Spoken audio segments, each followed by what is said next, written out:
It's the Fastlane Daily team on assignment, coppin' mad styles. Always fresh, every day, Fastlane Daily.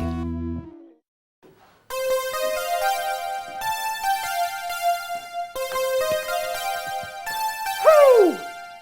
It was bad. All right. Little ode to Michael Jackson. All of us here at Fastlane Daily. Rest in peace, MJ. We'll miss you. Here's a new green machine coming to town, and by green, we mean it'll cost as much as a small country. We'll have more. Also, a Michigan tuning shop one-ups itself, and a Minnesota man turns his farmyard expertise into a very special go-kart. All that plus comments of the week and our 2-minute and change car review FLDetours. What's up, everybody? I'm Derek D. You're watching Fastlane Daily. Let's get into it. Fastlane Daily with Derek D. Always fresh every day. It was last Frankfurt Motor Show back in 2007 that BMW unveiled a hybrid version of its X6 crossover.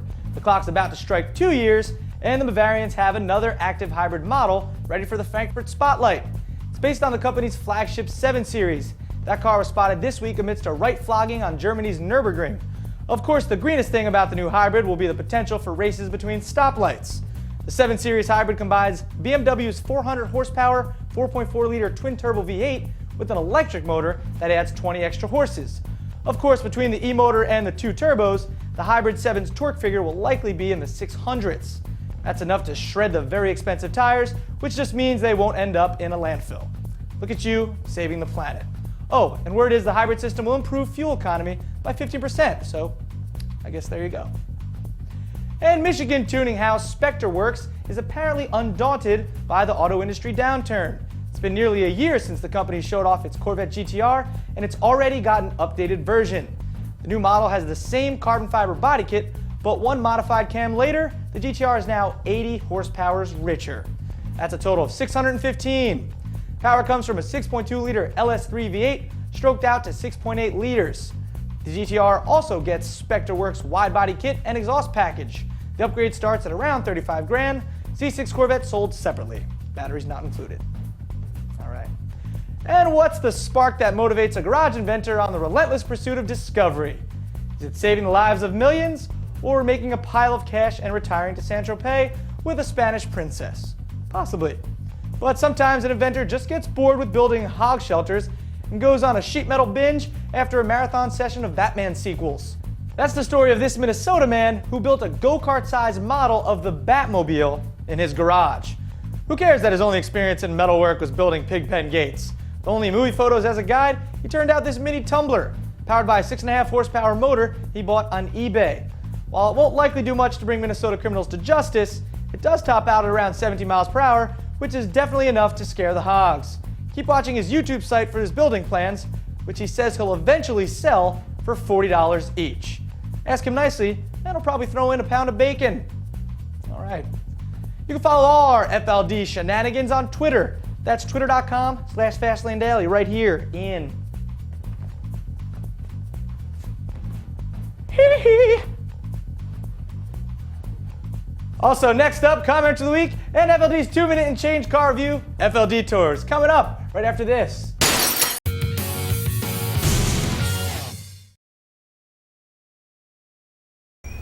It's all business at NASA. Best Job Ever is a weekly series profiling the coolest jobs in the tech space. Check it out at bestjobsever.net. Maybe you'll find your best job ever.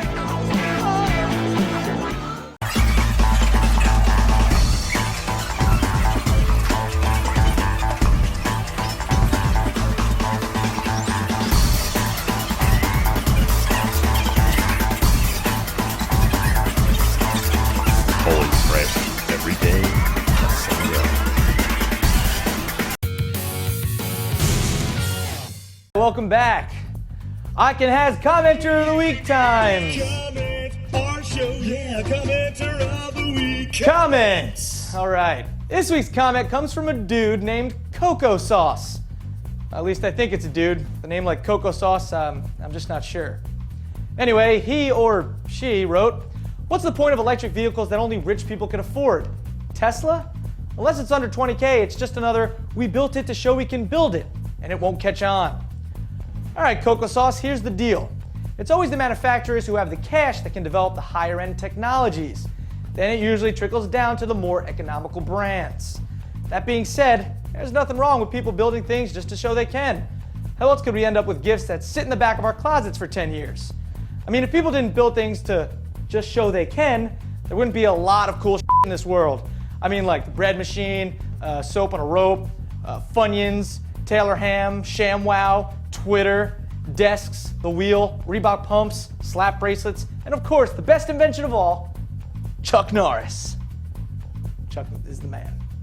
So don't worry, those technologies will eventually get around to us, but you know what they say, rich people first, because they're better than you. Keep those comments flowing, we read them, and of course, we use them. All right, and now it's time for FLDetours. Our production coordinator, Donnie, gives us a ride in a new Lincoln while down the shore, or by the beach, as I like to say. Take it away, Donnie. MKX is due for an overhaul next year, so let's take a look at Lincoln's offering in the luxury crossover segment, today on FLDetours.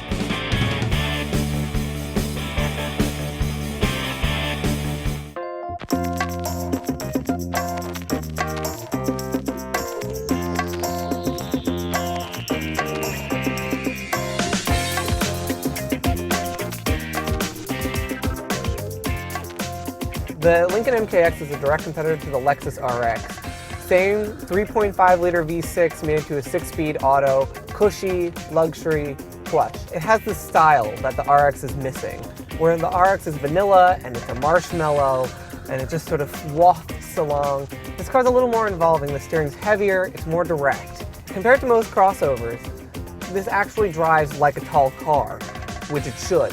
Most luxury crossovers are soft, they're squishy. You feel like you're driving a table on wheels. Turn-in feels solid, although a little over-boosted and a little numb, as you can expect in a car that's made to be comfy.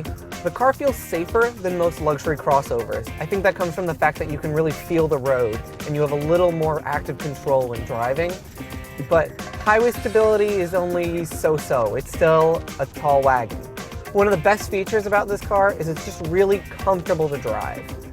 Everyone can find a seating position, and outward visibility is great. And you don't feel like you're really sitting on top of the world or below it. One thing I really don't like about the MKX, the plastics are Ford quality, which in a $45,000 Lincoln, just not cutting it. But the features list on the MKX is pretty impressive. Coming standard are heated and cooled seats. Also standard is the Ford Sync system, really easy to interact with everything in the car. An auto tailgate, auto lights, all your usual luxury touches. The person who would be buying this car is the person who would be getting a Lexus RX, but wants a little more flair, a little more style, something special. They don't want to get lost in the parking lot. It's a little more fun, it's a little more involving. Only problem, it's not a little more cheaper, which it needs to be. Lincoln's 85% there. And part of that 15% is going to come from lowering their prices just a little bit. But then again, with today's rebates on American cars, you can easily knock $5 grand off the MSRP and make it a reasonable buy.